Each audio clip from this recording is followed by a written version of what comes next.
ada momen nih menulis itu agak lumayan jenuh deh, kayak nggak fresh lagi gitu loh, otaknya mandek, bingung. Nah, Mbak gimana caranya supaya bisa kayak lancar banget?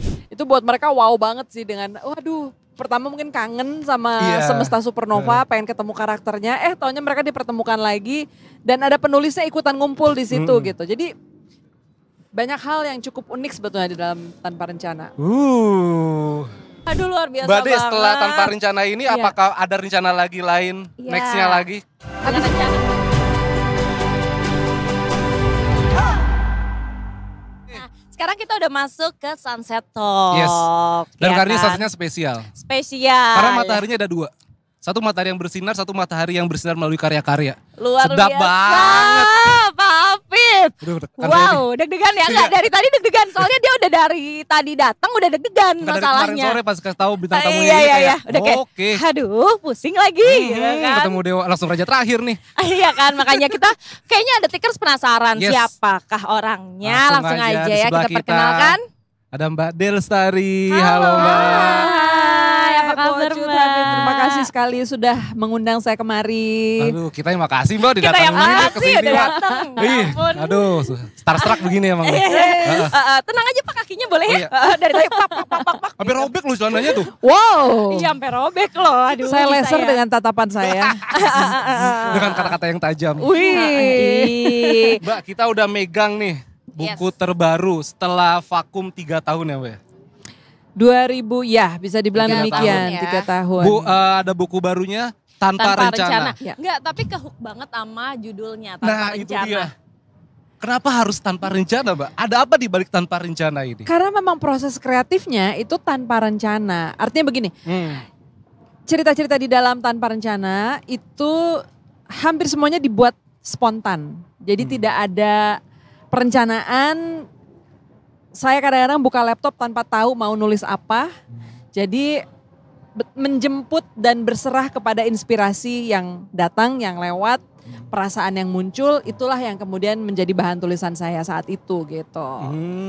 Jadi Dan prosesnya unik sekali. prosesnya unik dan ini Iya. ya kalau aku baca ini ya Mbak bisa dibilang kisah Mbak Del Lestari sehari-hari memang ya?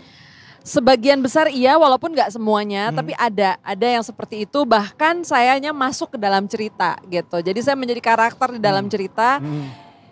Dan itu satu hal yang belum pernah saya lakukan sebelumnya di buku-bukuku. Oh iya, Iya. biasanya kan ini. Mohon maaf sebelah saya kayak lagi asik banget baca nih. Tolong Bantuin jadi dong. teruskan ini ya, nanti ya. Oh iya ya. Soalnya Masih ada kayak tugas kok menarik nanti. ya gitu.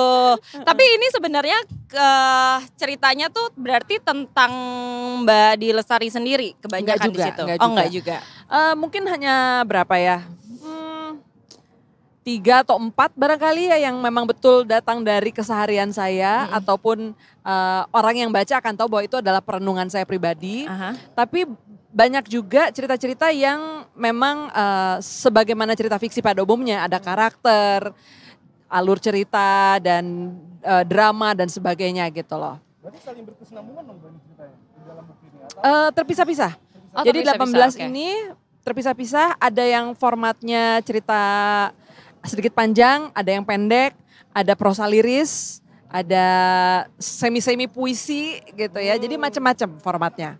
Pokoknya Mbak Del Lestari banget lah bahasanya ya. Dan buat yang ingin kenalan sama saya gitu ya sebagai seorang penulis, buat mungkin pembaca yang baru mau kenal dengan karya-karya saya, menurut saya ini adalah jalan masuk yang paling ideal karena disinilah barangkali orang bisa melihat spektrum Di Lestari yang paling luas gitu ya, dari mulai cerita yang mengharukan, yang kocak, yang romantis, ini ada semua di sini. I see. Karena Dan jujur, macam-macam karena ya? jujur dulu tuh Supernova awal tuh 2001 kan Mbak ya. Iya. Itu gue masih 11 tahun. Dan gue baca buku itu kayak, ini kok apa sih maksudnya nih? Kok tiba-tiba gak, kok dari ini langsung titik, kok ini kalimatnya cuma tiga kata gitu Mbak. Maksudnya Iya, terlalu, iya. ya bukan berat sih, maksudnya terlalu bagaimana gitu Mbak. Tapi Iyalah anak 11 tahun Iya. gimana Kalau sih? sekarang baca mungkin iya, berbeda, nah iya Pak. sekarang baca keren Mbak, sekarang baca keren. Cuman akhirnya pada loh, ini kok ternyata Mbak Del Lestari seimajinatif ini gitu Iya, Mbak. iya, iya, Bahkan iya. kalau misalnya dulu, gue pernah berapa kali baca, nonton video Mbak Del Lestari wawancara gitu, katanya memang jago untuk menghayal Mbak ya. Iya memang Untuk itu hobi membual saya. katanya membual katanya. Iya. Oh Jadi ya? waktu kecil tuh memang saya hobi banget berhayal. Aha. Dan kalau saya cerita sama orang, maksudnya cerita lisan gitu ya, ke adik atau ke tetangga, mereka tuh percaya aja sama semua yang saya bilang. Padahal itu semua cuma hayalanku doang gitu. Saya cerita seseorang yang gak ada, cerita kejadian yang gak kejadian gitu. Tapi mereka percaya semua. Jadi makanya saya bilang kalau saya gak ketemu nulis, saya mungkin cuma jadi tukang bual aja gitu loh. Cuma tukang gimbul. Untungnya saya ketemu menulis dan akhirnya ya lewat tulisan-tulisan lah saya akhirnya menyalurkan daya hayal itu gitu. Oke, berarti daya hayal yang tinggi yang dimiliki anak-anak zaman sekarang bukan berarti dia pembual tapi dia bisa menjadi penulis yang hebat berarti. Bisa asal diasah ya. Asal Karena kan diasah. beda banget antara kita ngecap aja begitu dengan kita menulis itu beda banget sih. Kalau dalam menulis itu kan kita harus membuat segalanya runut, harus semuanya logis gitu. Jadi menulis itu bisa dilakukan oleh semua orang tapi tidak semudah itu. Wah, saya setuju. Betul, setuju. Bapak Nulis sebagai penulis ya? nulis hari-hari. Nulis hari-hari kan Iya, nulis cerita iya, soalnya kan. Benar-benar Iya, iya. capek loh nulis itu sebenarnya. I see. Apalagi Iya, harus iya. mainkan emosi di dalamnya. Gitu. Betul, Betul. Apalagi harus bikin karakter, bikin konflik, itu sama sekali gak gampang sih. I see. Aku tuh dulu pas di kampus, aku kan kebetulan ambil jurusan Performing Arts Communication yang bukan bikin jurusan naskah. Semanggi Rambutan? Bukan Pak. Oke, terus? Udah yuk kita serius sih Pak, kita kerja ini Pak. Yang ada nih penulisan naskah di situ. Gitu. Aku tuh dulu suka banget nulis. Sampai akhirnya ada momen nih menulis itu agak lumayan jenuh deh, kayak nggak fresh lagi gitu loh, otaknya mandek, bingung. Nah, Mbak gimana caranya supaya bisa kayak lancar banget? Tapi kan itu kayak mungkin normal ya. Sangat wajar. Kalau sebetulnya gini, dalam menulis itu nggak semuanya kita akan memiliki hari-hari yang lancar, semuanya gampang, enggak. Malah seringkali kita tuh harus tertatih-tatih, terbata-bata gitu. Dan itu hal yang biasa sebetulnya. Hanya Oke. saja mungkin perspektif orang terhadap proses menulis banyak yang saya curiganya ya. Mungkin bayangannya tuh kayak kesurupan gitu loh. Ada kita kayak masukkan sesuatu terus kita menulis lancar, nggak bisa berhenti, nggak kayak begitu sama sekali.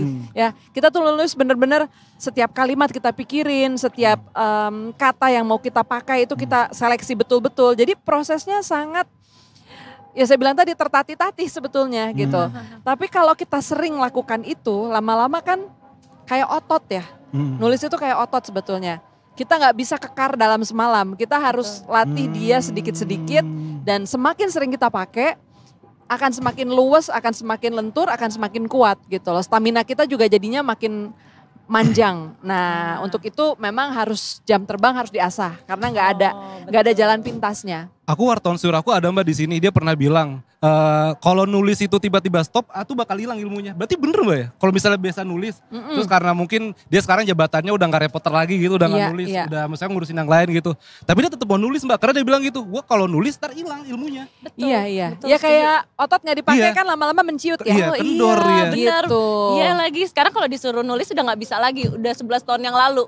Tapi karena Tapi menyerah. masih bisa. Karena menyerah. Tapi masih bisa kan Mbak sebenarnya? Masih bisa kan itu dilatih lagi pelan-pelan. Oke. Dilatih lagi pelan-pelan. Tapi mungkin dengan salah satu cara ya menurut saya adalah nulis jurnal. Itu adalah satu cara yang pertama gampang ya kan. Kita punya bahan apa yang terjadi hari itu misalnya. Kan selalu ada sesuatu yang terjadi di hari kita betul. kan. Entah itu peristiwa, entah itu perasaan. Lalu kita nggak punya beban, kita nggak harus merasa harus bikin kata-kata cemerlang supaya orang-orang terkesan, enggak, kan jurnal buat diri kita sendiri. Iya betul. Tapi sebenarnya ada latihan di situ. Latihannya adalah menerjemahkan sesuatu yang abstrak menjadi konkret, menerjemahkan apa yang emosi menjadi kata-kata, peristiwa menjadi sesuatu yang runut dan enak dibaca gitu. Jadi sebetulnya banyak latihan yang terjadi ketika kita nulis jurnal. So saya selalu menyarankan buat teman-teman yang tertarik mau menulis, coba dulu deh di jurnal dulu gitu. Itu ibaratnya kalau olahraga tuh kayak jogging keliling komplek gitu kan. Pelan-pelan Kita bukan gitu ya? perlombaan dulu, nggak usah perlombaan dulu gitu. Tapi I see. pelan-pelan, tapi tiap hari rutin gitu. Besok berarti ini cut, Dear Diary. Dear Diary. Iya kan, gue dulu gitu kan. Bener. Iya. Tapi kalau journaling aku melakukan itu semenjak 1 Januari 2024 kemarin. Oh ini bagian resolusi Konsisten nggak? yang Konsisten Bagian nggak? Konsisten. sampai saat ini sejauh ini sih konsisten, tapi ada tuh momen kalau misalkan sehari skip, seminggu skipnya. Tapi kayak harus dipaksa gitu dipaksa loh, lagi. kayak yuk bisa yuk gitu. Ya kurang lebih seperti itu, tapi nanti mungkin maju dikit ke cerita pendek, maju dikit ke I see. puisi misalnya, ya kan why not ya kan, gitu. Dan gak usah beban dulu bakal dibaca berapa orang, nggak usah. Pokoknya kita nulis aja dulu untuk diri sendiri gitu. I see, menarik, wow. Cobain, Cut. Kali aja bisa ntar jadi, kok. iya Pocut Lestari. Kenapa Tapi harus kalau dia pakai Pocut nama Lestari belakangnya? alamku, kalau lu cocoknya. Tapi Mbak, ini kan buku Tanpa Rencana ini berarti buku ke-20 berapa Mbak? Enggak lah, baru 18. Oh 18, dikit lagi 20 maksudnya. Dikit lagi, dikit lagi Ah, 20. dikit lagi. Kalau misalnya merefleksi ke belakang Mbak, bagi Mbak Dewi Lestari sendiri, Tanpa Rencana ini apa sih beda-bedanya dari Supernova, dari Perahu Iya, Kertas, perbedaannya Filosofi apa Kopi, sih, Mbak? Rapi Jali, apa sih Mbak bedanya? Kalau menurut saya selain proses kreatifnya ya yang unik, karena kan saya itu adalah penulis yang dikenal dengan penuh rencana gitu. Saya selalu punya timetable, saya selalu riset dulu untuk buku-buku saya. Sementara Tanpa Rencana karena proses kreatifnya demikian, saya nggak melakukan itu semua. Ada sih riset, tapi bukan riset yang dilakukan sebelum menulis, tapi ketika saat menulis gitu. Nah, selain itu juga saya menuliskan ini di usia saya sekarang. Artinya cara saya memandang hidup, cara saya memandang POV-nya ya? iya, udah agak beda dengan Oke. dibandingkan waktu umur 20-an 30-an gitu ya. Dan saya mulai menampilkan karakter-karakter yang usianya usia udah mature gitu. Jadi buat saya unik sih, karena tiba-tiba saya melihat relationship, melihat cinta itu kok iya kok jadi lain ya sekarang gitu. Nah, aku berharap ya makanya orang bisa kenal di Lestari lebih baik Di sini. dengan baca Tanpa Rencana. I see, menarik. Tapi ini berarti beda-beda cerita kan ya Mbak ya? Beda. Beda. Tapi ada benang merahnya nggak dari semuanya?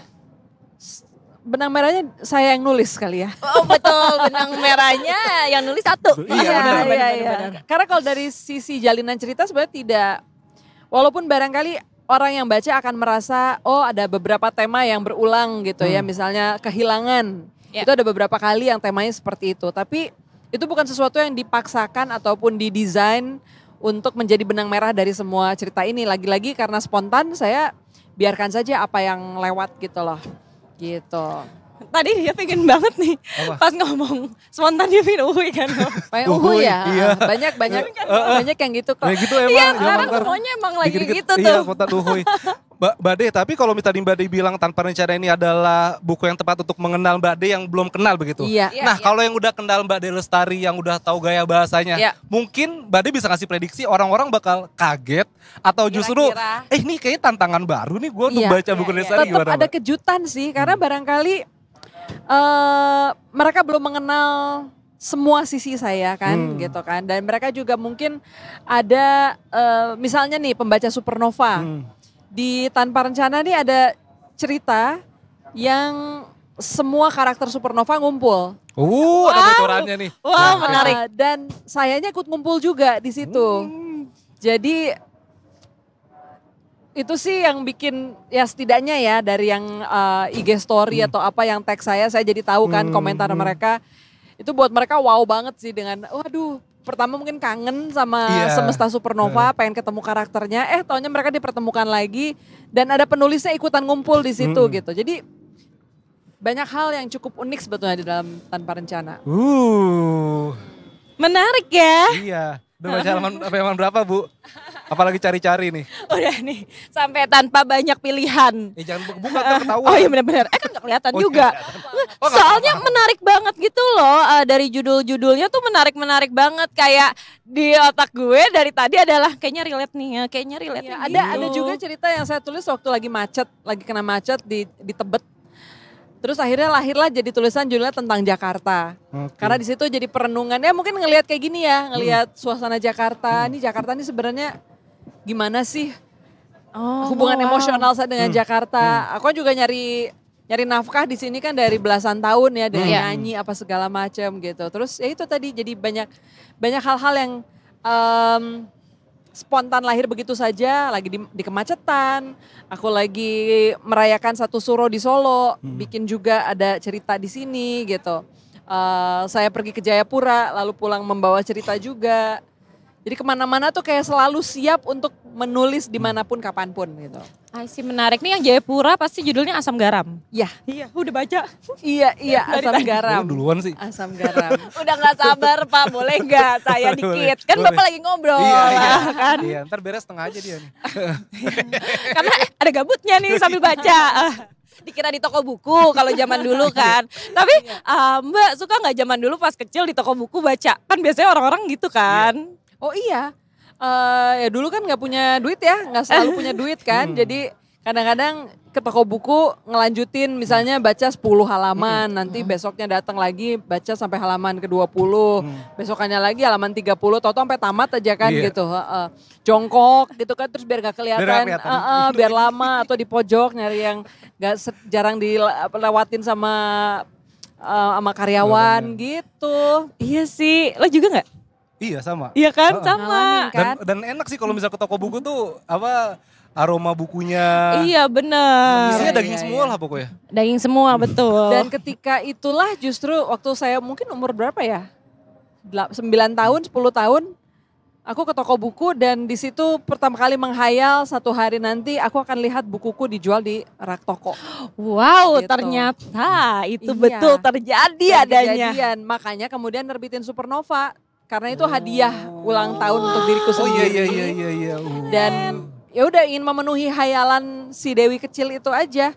Iya ya pengen ya satu hari beneran nih ada bukuku di rak toko gitu.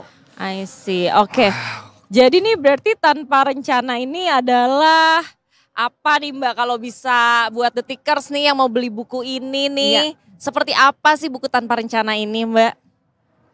Mungkin secara singkat bisa dibilang ini adalah roller coaster emosi ya. Wow. Teman-teman akan merasakan berbagai emosi di sini dari mulai mungkin haru, dari mulai sedih dan termehek-mehek, jatuh cinta sampai ketawa-ketawa. Nah, inilah pokoknya semua ada di sini. I see, dan kapan kita bisa beli buku ini? Apakah udah? Kalau di toko buku Ya. offline barangkali baru akan ada di pertengahan bulan, mungkin dalam beberapa hari lagi. Dalam beberapa Sudah hari lagi. tersebar secara nasional. Oke. Tapi kalau di toko buku online itu sudah bisa dipesan, sudah ada di mana-mana, bisa dicek aja. I see. Jadi jangan lupa nih beberapa hari lagi tanpa rencana akan keluar di toko-toko buku kesayangan kalian. Dan ini lagi spesial banget karena ada salah satu host kita. Iya, Mbak. Iya. Itu ngefans banget sama Mbak Oh, ya? Di dan dia kan di Azerbaijan Kebetulan sekarang lagi ya. liputan, Mbak. Lagi liputan di sana. Dia ngefans banget, dia punya buku Mbak dan Dia- dia mau minta tanda tangan, mana bukunya coba. Sini. Nih, kita ambilin ya. Ambilin, Cut. Wow. Nah, Tapi notesnya kita bacain dulu. dosa kita baca dulu Mbak, karena nih Mbak dia juga pasti bakal kayak, masa sih? mohon maaf, gimana ya gitu kan. Bacain, Cut. Nih katanya, Mbak Di, sayang sekali kita gagal berjumpa. Titip jampi-jampi buku ini dengan tanda tanganmu ya. XOXO. Jampi-jampi. Jampi-jampi. Baik. Namanya Edo Mbak. Baik, Dia oke, bilang kita gagal berjumpa. Emang udah janjian? Emang udah karena- janjian? Kan Edo maaf enggak yang janjian kita berdua sama Mbak Di. Bukan Anda, maaf ya Edo ya. Dia menangis sih menonton ini, Iya, coba dia ya. menangis membayangkan. Memang mau Kita- ditanda tangan sekarang aja gak Mau apa-apa? ditanda tangan sekarang, Sekarang. silakan boleh Mbak. silakan. Maaf Mbak. Di salah satunya ada duitnya lagi. Iya. Ada duitnya loh. Wih itu ditanda tangan live lagi nih. Iya live loh, Edo. Dibales loh Edo, bahagialah Anda.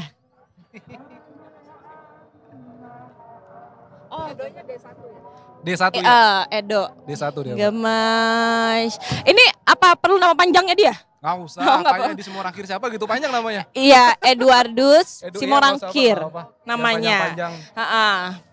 Gitu. Ih, Edo, nggak tahan, ini tahan. untuk kamu.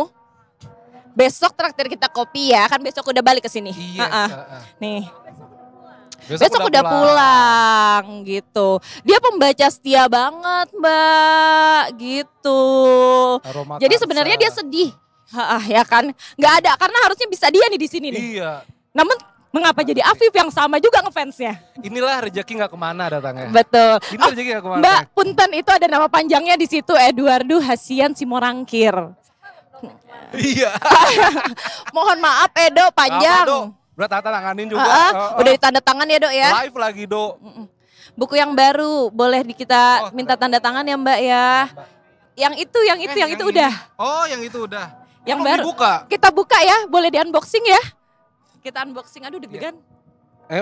Iya dah pokoknya dah. Gimana cara membuka buku dengan baik? Yang punya aja. Yang punya aja. Cut. Soalnya biasanya kebetulan gue kalau buka buku pakai gigi. Jadi kan nggak mungkin kan di sini kan. Ini udah. Gitu coba. Yang nulis sampai masa bukain juga sih. Pocut ini. Biar spesial karena bekas ada tangannya loh di situ. Ini jangan dibuang buat saya. Dipegang. Full service. Full service. Ini dia penulis yang baik, full service. Wow.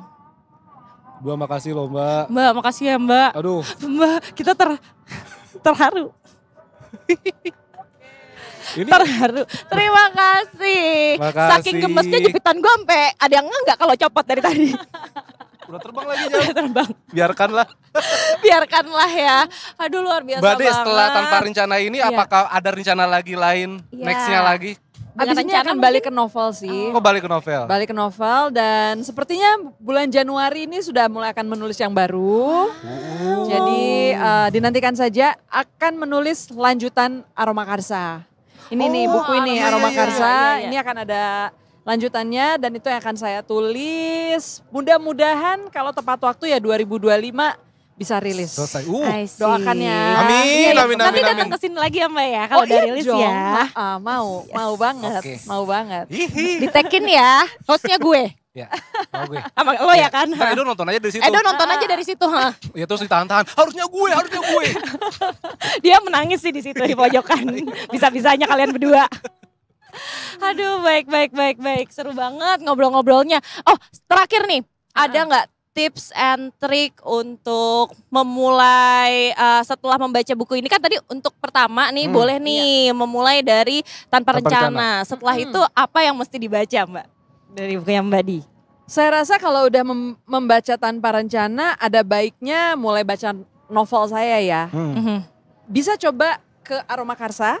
Aroma Tapi Karsa. kalau misalnya usia pembacanya agak muda, nah cocok juga Rapi Jali. Karena Rapi Jali ini tokohnya, ini drama keluarga sebetulnya. Oke. Jadi ada tokoh dari yang mulai anak SMA sampai orang tuanya juga ada. Dan ini mungkin latihan ya baca serial. Baca serial, iya. Ya ini kalau di jumlah-jumlah mungkin 1000 halaman. Ya tapi itu antidot yang bagus kan. Dari kita mungkin terbiasa dengan medsos yang singkat-singkat. Nah mulailah baca novel supaya stamina membaca kita juga ikut meningkat. Nah itu Mbak, aku terakhir boleh ya tambahin. Oh, silakan, Mbak, kan silakan, kalau Pak. zaman sekarang ini orang-orang tuh suka baca medsos emang singkat gitu kan. Kadang Iya, suka betul. baca judulnya, lu sering gak gitu? Oh, iya. Suka baca judulnya. Itu Betul. apakah artinya memang pembaca di Indonesia ini dalam tanda kutip darurat gitu Mbak? Darurat membaca gitu? Kalau saya melihatnya agak lain ya. Medsos itu memang sebuah dunia yang setelannya adalah singkat-singkat. Mungkin Oke. yang aneh adalah kalau kita membaca panjang di medsos. Kalau Oh, kita iya. nonton panjang di medsos gitu. Tapi toh kita tetap nonton film di bioskop 2 jam tuh gitu kan. Kita Iya, tetap iya. nonton serial di TV bisa berseri-seri gitu kan. Berjam-jam kalau jumlah-jumlah. Dan kalau kita baca novel, saya ini menerbitkan Rapi Jali di tahun 2020 ya ketika ya zaman tidak Iya, tidak pandemi saat terlalu itu ya. berubah dari sekarang kan. Kita sudah terpapar medsos dan sebagainya. Ternyata orang bisa loh baca 500 halaman gitu. Jadi memang sebenarnya kalau kita dikasih konteks yang tepat, ada sih kelenturan untuk orang menyesuaikan diri dari baca pendek ke baca panjang gitu. Yang susah adalah kalau kita membenturkannya seolah-olah apa yang terjadi di medsos pastinya terjadi di real life. Padahal nggak selalu seperti itu. Karena buktinya festival literasi itu masih sangat diminati dan banyak daerah-daerah sudah mulai bikin festival sastra, festival literasi. Artinya semangat untuk membaca tuh ada. Hanya mungkin saja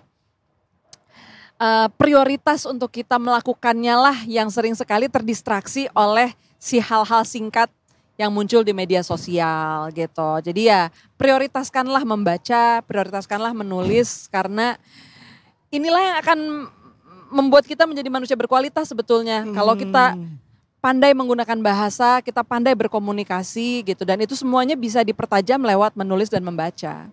I Gitu. see, menarik. Satu lagi. Panjang udah Bonus 0-0 ya, tuh. bonus. Udah 0-0 tuh. Boleh bonus nggak? Boleh bonus ya.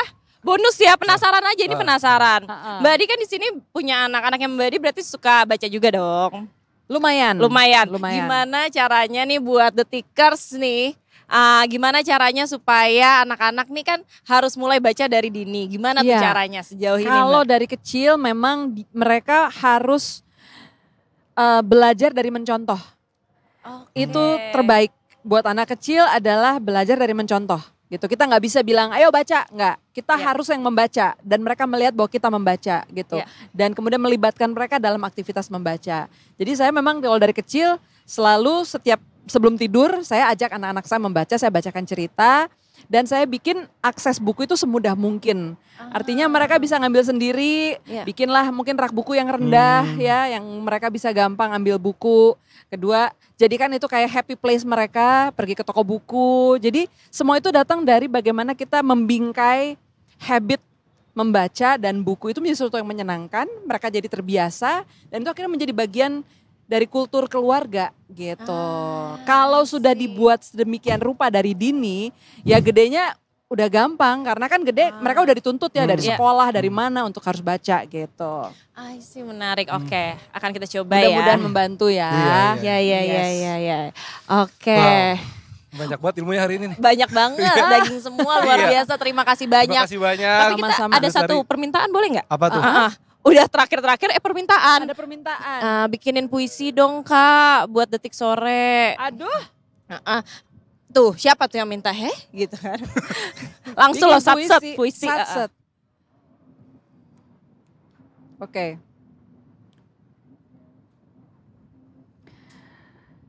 Sore hari adalah perbatasan dari terangnya siang menuju gelapnya malam. Dan di sanalah setiap detik yang berjalan menjadi semakin berarti. Sebagaimana detik soreku hari ini. Oh my God. Agak merinding lah. Aduh, ada aja. Perbatasan. Oh my God. Aduh. Cepet banget Pak. Iya. Bener-bener kayak, oke. Keren. Loh, kok Syek loh. Luar biasa. Anak senja banget ya. Anak senja banget. Anak senja banget ya. Gimana tuntutan dari Pak Produser? Aduh, baik-baik. Terima kasih Sekali ya lagi terima Kak. kasih. Sama-sama. Kak Lestari. Terima Luar kasih Detik biasa. Sore, Semoga Detikers. sukses Thank you. Yes, bukunya. terima kasih. Amin. Udah pasti sukses sih. Udah pasti sih. Udah pasti. Amin. Kayak bestseller kayak Supernova lagi nih kayaknya. Amin. Gue Tikers segitu saja hari ini dari kita. Gue Afif Farhan cabut. Oh, masih deg-degan saya. Enggak, dia masih ya udah oke. Terima kasih Detikers sudah nonton Detik Sore Sunset Talk kita bersama Kak Dewi Lestari. Luar Terima biasa kasih. banget, Thank you, banyak thank you. banget yang kita ambil ilmunya selama setengah jam dari tadi ya, luar biasa. Pokoknya sukses terus. Thank you. Semoga tetap melahirkan karya-karya yang luar biasa ya Kak ya. Amin, Terima amin, kasih amin. juga buat teman-teman yang udah ngikutin. Sampai jumpa dengan Tanpa Rencana di toko buku. Tuh, Tanpa tanpa rencana. rencana beberapa hari lagi di toko buku kesayangan kalian. Kalau gitu Pocut pamit undur diri. Afif cabut juga. Dan Bye. semua kru yang bertugas mengucapkan terima kasih. Kami pamit undur diri. Sampai ketemu besok lagi. Tetap di Detik Sore. Gak cuma hore-hore. Yeay.